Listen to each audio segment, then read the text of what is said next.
I get the feeling that somebody is looking over my shoulder. It's kind of creepy. Kind of gives me the willies. This is why we are coming to you from our top secret broadcasting bunker at Area 52, where no one can find us. Because I don't know, I just get this feeling somebody's looking over my shoulder, and it just bothers me. In case you weren't around 15 minutes ago, where is that graphic? Let me put that back up on the screen there for you. So Ariel sent me an email last night, wanted to know if I watched the debate. I just got home from church and turned it on. There was 10 minutes of it. And out of 10 minutes time, that's exactly what I saw. I saw Obama get a spanking. And I think that guy, he is so used to having a teleprompter in front of him that he was just going, and he kept making faces. Every time Mitt Romney would say something, he was like, he's busting to be liberal, is what he is. He wanted to come out so bad and say what he really believes. I think he wants to say to everybody, because I think he's that arrogant, I think he wants to say to everybody, look, I intend on taking every bit of your junk and giving it to my homies. That's what I think he wants to say. I think he's just busting out. But his handlers are saying, oh, no, Mr. President, no, you can't do it. No, Mr. President, don't say that. Anyway, and then there's Mitt Romney, and I saw this article today from Washington Post, and the writing on it is that big. Are you kidding me? Like I'm supposed to read this. Romney captures the God vote at first debate. Not mine. And not the real God. When Mitt Romney mentioned the Creator. That's generic, isn't it? In the debate Wednesday, he owned it. We're all children of the same God. Not. That's about 85% of the country he was talking to. That should have been President Obama's constituency, but he let Romney have it, as he let Romney have the debate. Citing the Declaration of Independence, Romney said, second is that line that says we're endowed by our Creator with our rights. I believe we must maintain our commitment to religious tolerance and freedom in this country. That statement also says that we are endowed by our Creator with the right to pursue happiness as we choose. I interpret that as, one, making sure that those people who are less fortunate and don't care for themselves are cared by one another. Even that sounds liberal. You know, I don't get that feeling anymore that someone's staring over my shoulder. Anyway, Mitt Romney, and we're all children now. We're all children of the same God. Let's just all be happy, join hands, and sing, Kumbaya, my Lord, Kumbaya. Because that's he's not even being a good Mormon. If you're going to vote for him and he's religious and he's this and that, he's not even being a good Mormon. I don't know. Maybe Mormonism thinks that you know what?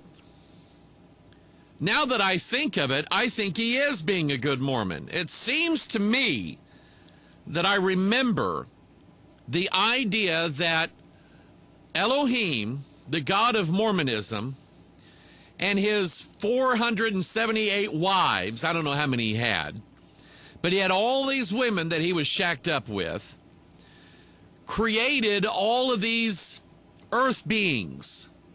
So technically, I guess, and when I say created in Mormon terminology, I don't mean like God said, let us make man in our image. I'm saying like Elohim, the Mormon God, looked at one of his wives and said, hey, baby, come here. That's how he did it, according to Mormon theology. And so anyway, so he was probably just being a good Mormon. However, I know for a fact that... Now I got somebody sneaking up behind me.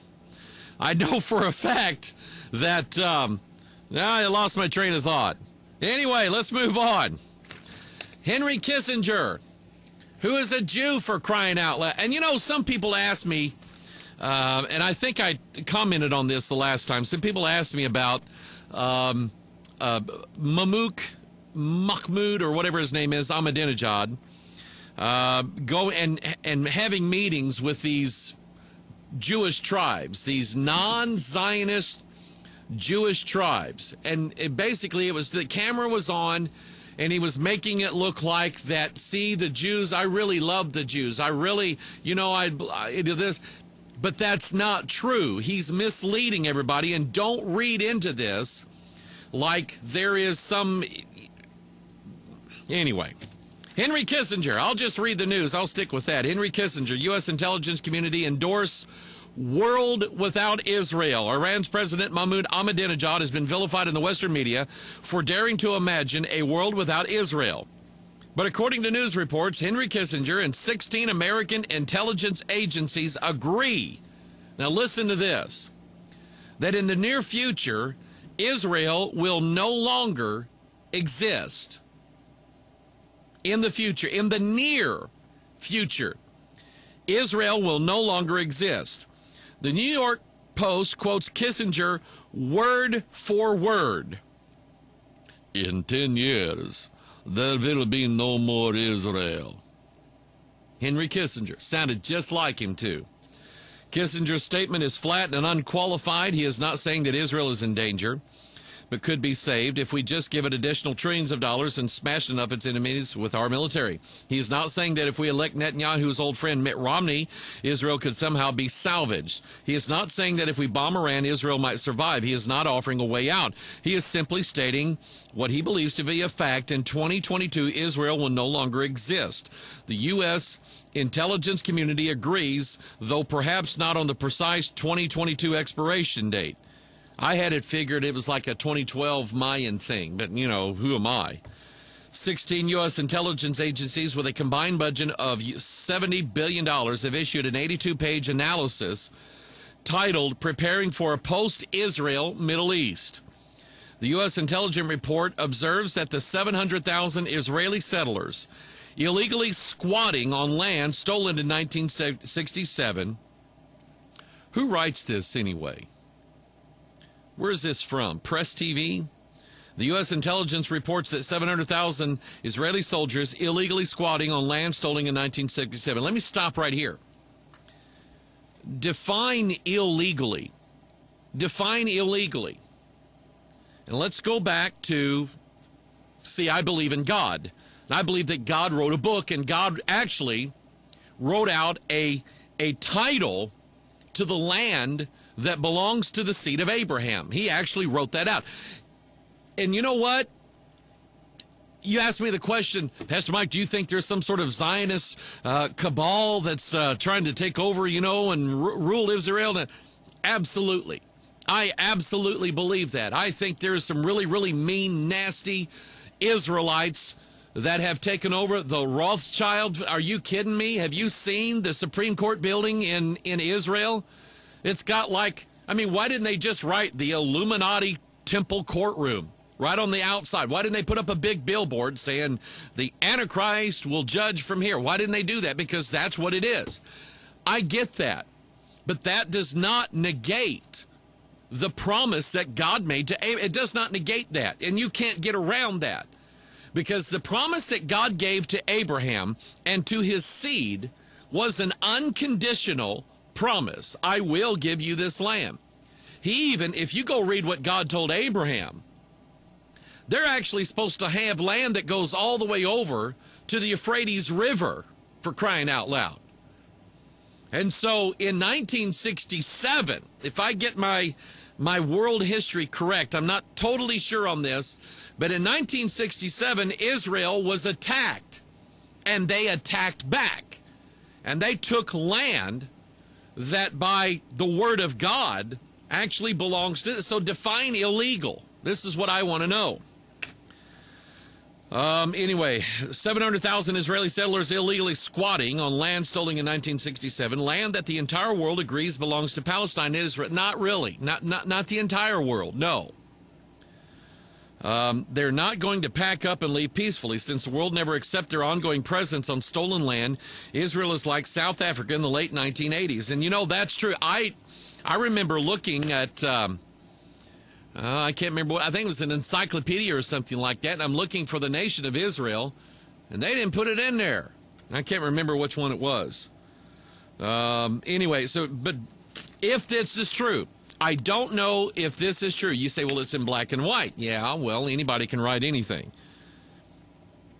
But it is feasible that there is an agenda to remove the people of Israel off the land. Let me do this again. Let's get out my can here. Let me open this up to, while I'm doing this, Obadiah. And I have read this before, but this was a prophecy of Eden. Joel, Amos, Obadiah, Jonah. I went too far.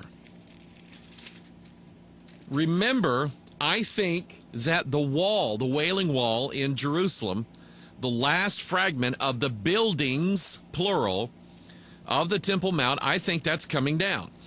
And I think that there's going to be a really, really bad, nasty thing going on. In Obadiah chapter 10, he's going against Edom, which means like red dirt or red clay. And he says, verse 10, for thy violence against thy brother Jacob, shame shall cover thee, and thou shalt be cut off forever. In the day that thou stoodest on the other side, in the day that the strangers carried away captive his forces, and foreigners entered into his gates and cast lots upon Jerusalem, even thou wast as one of them. But thou shouldest not have looked on in the day thy brother, in the day that he became a stranger. Neither shouldest thou have rejoiced over the children of Judah in the day of their destruction. Neither shouldest thou have spoken proudly in the day of distress. You need to remember that God promised that Jerusalem would be a cup of trembling, that it would be trodden underfoot of the Gentiles, the Bible says. All of these things, I believe, have yet to fully and completely come to pass in the land of Israel. But I think, you and I both know, we can clearly see that when President Barack Hussein funnels $250 billion to the Muslim Brotherhood. Is it 250 billion or million? I don't remember. One of those two funnels it to Egypt, to the Muslim Brotherhood, whose sole purpose for being alive on the planet. See, they read Rick Warren's Purpose-Driven Jihad. And they believe that God has given them a purpose, and that purpose is to annihilate Israel. We kept trying to we're trying to get, you remember, wasn't Gaddafi, it was, who was the guy, the head of the Palestinian Liberation Organization that died here a few years ago. Anyway, kept trying to get him to the table so they could work out an agreement between Israel and the Palestinians. And, Bill Clinton had them both shaking hands and all that. And here he goes back now in every speech that he makes, and he says, we got them, didn't we? See, he's kind of a redneck Palestinian, is what he is. Yeah, we got them.